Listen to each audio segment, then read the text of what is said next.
Good morning this morning. How are you this morning? I saw an article that definitely piqued my interest and led me down a path that I've gone down a couple of times on this channel. It's a serious issue and one that we, the United States, are very, very far behind on. In any near-peer situation, we will only have about 1 month before we're out of any kind of high-tech, long-range weapons for sure. This is getting serious. Be sure to hit that like, subscribe, and let's get to it. Navy's fight in the Red Sea used 220 missiles, but officials say that's changing. As the Biden administration nears its final days, military and government officials are starting to speak more openly about the scope of the fighting that has occurred against Yemen's Houthi Rebels in the Red Sea, the evolving tactics of the last 15 months, and the issues with U.S. production that will need to be addressed by the incoming Trump administration. And that is the clue of where this is going. Logistically, we are in serious trouble, folks.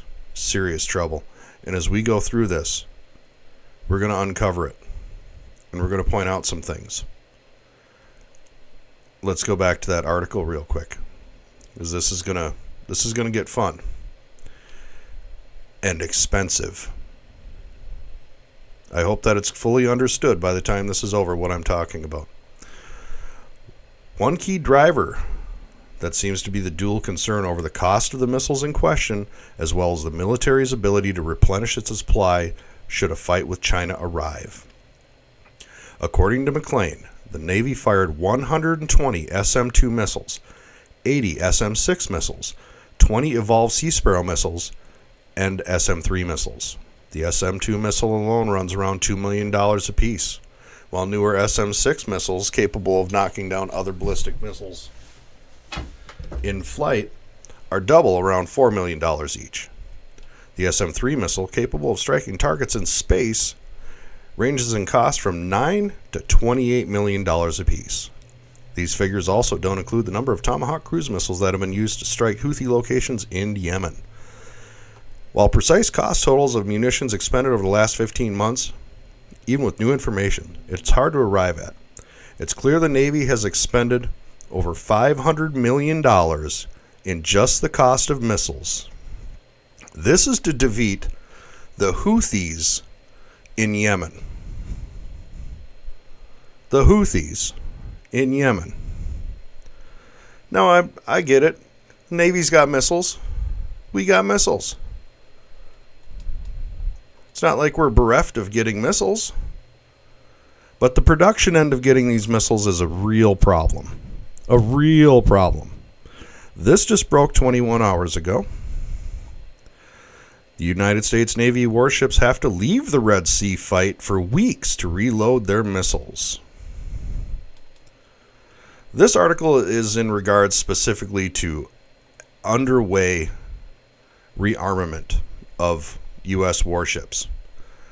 A skill that was in the Cold War. U.S. Navy cruisers and destroyers had cranes on them to facilitate the transfer of ammunition from one vessel to another, and were able to load their own stocks.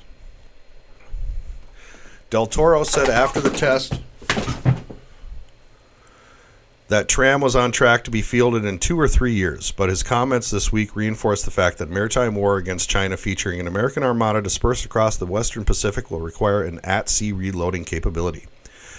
In such a conflict, Navy bases in Japan would likely be cut off by China, forcing U.S. ships to rearm at Guam or locations even farther from the South China Sea and East China Sea, where such a war would be expected to rage if Beijing invades Taiwan or tensions in the South China Sea turn red hot.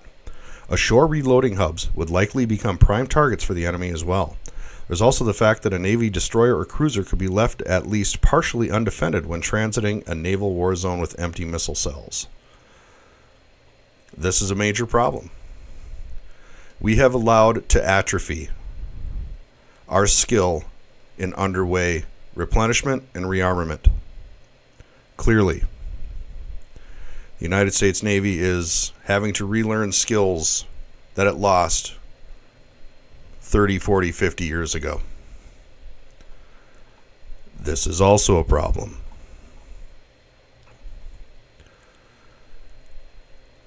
This is out of the Brookings Institute, America's Defense Industrial Base.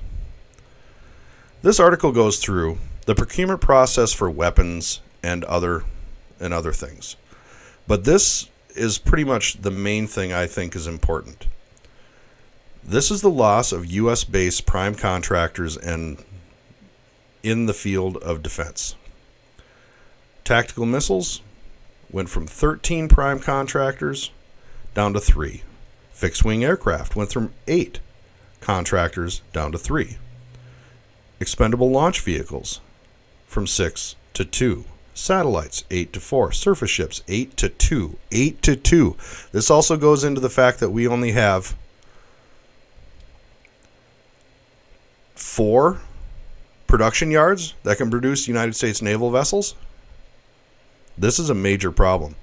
Tactical wheeled vehicles from 6 facilities from 6 companies to 3. Tracked combat vehicles 3 to 1. Strategic missiles 3 to 2. Torpedoes 3 to 2. Rotary wing aircraft 4 to 3. And this is actually a very good report. Again, it goes through the ABCs of Defense Department acquisition. It talks about what options are for the future, the companies that are involved and what they do. It's also a very good financial statement. And here's a statement that I wanted to point out. Yet not as well. The defense industry faces a shortage of skilled workers needed to meet production demands.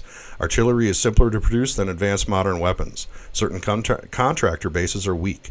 Surge capacity is limited, and bottlenecks, sometimes hidden ones, can seriously constrict the nation's ability to build lots more weapons quickly in a time of conflict. Physical infrastructure has degraded over time. The United States retains dependencies on certain commodities, raw materials, and intermediate goods that come from nations or regions where access may not be secure during conflict. In fact, from 2019 to 2022, imports accounted for over half of the U.S. apparent consumption for 49 non-fuel mineral commodities, with the United States being 100% import reliant for 15 of them.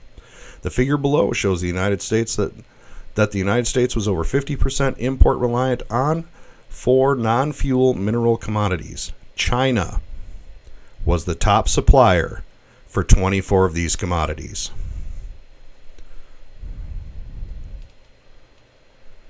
So besides our reliance on China for medicine, a lot of agriculture gets shipped over there and processed and shipped back, and raw materials. We cannot be held hostage by the whims of the Chinese government.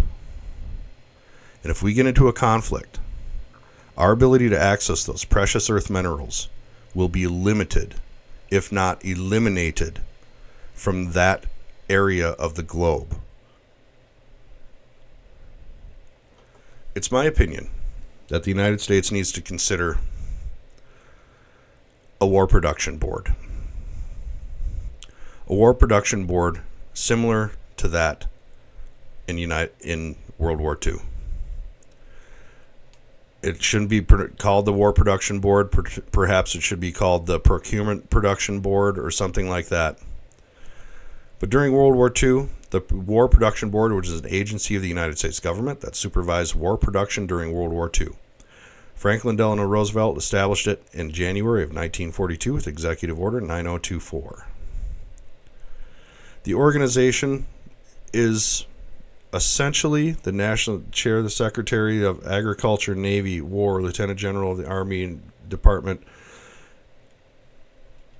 There's a lot of people involved in this. But their job, responsible for constructing and maintaining multi-level models, resourcing needs for the war effort. Their models included manufacturing defects, materials lost when ships sunk at sea upon analyzing field reports which revealed systemic shortages. The mathematicians decided to increase allocations submitted to the board by a factor of 10. We need to have something similar to this. We absolutely do. And I will go one step farther.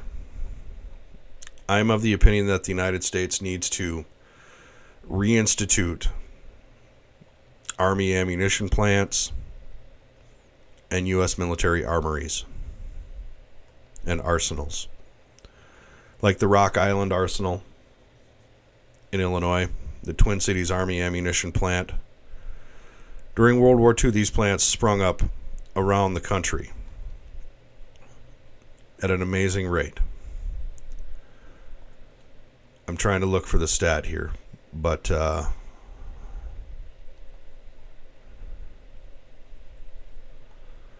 it increased the war manufacturing. Here it is. My apologies it took so long. The War Production Board and the nation's factories effected a great turnaround.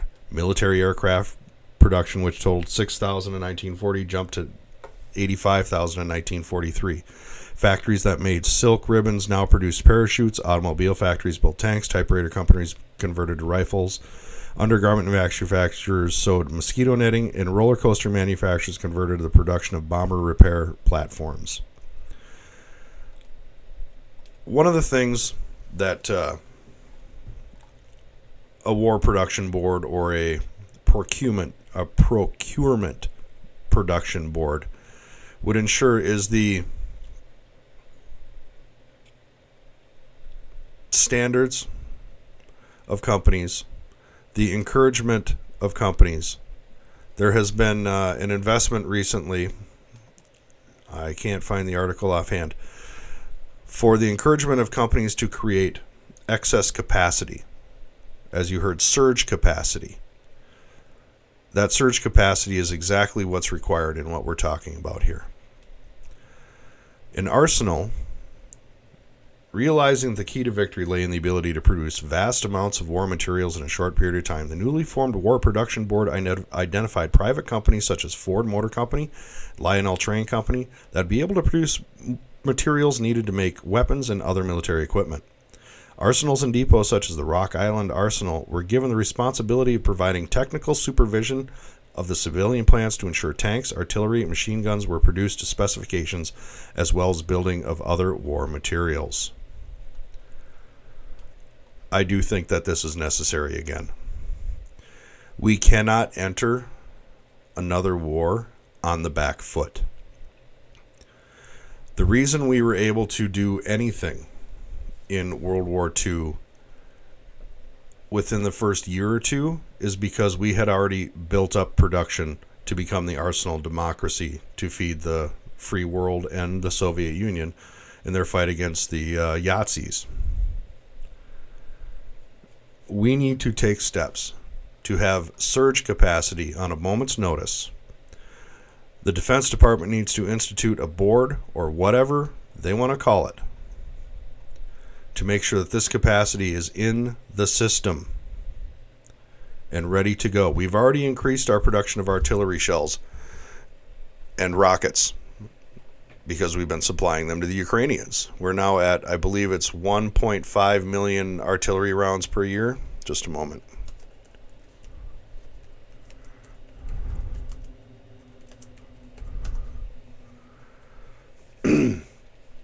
U.S. manufacturing is now producing 100,000 artillery rounds per month. The 155 millimeter high explosive artillery shell is being produced at 100,000 rounds per month. So that's 1.2 million rounds per year. Just do the math. And they are expecting this to surge to 30,000 per month, which, do the math, that's extraordinary. I'm reading it right now. Yep, I'll bring it up. LaPlante said that for the Army's 100,000 155 millimeter shells per month by 2025 goal, those munitions will primarily consist of your typical high explosive artillery shell. Those cost about $3,000 each. I actually looked that up a little bit earlier because that number of $500 million used to fight the Houthis is extraordinary. These guys they're just using Iranian equipment. That's all they're doing. They can reload, and they're not going to spend billions and billions of dollars. We will. We're already not sitting pretty financially. We can't be doing this.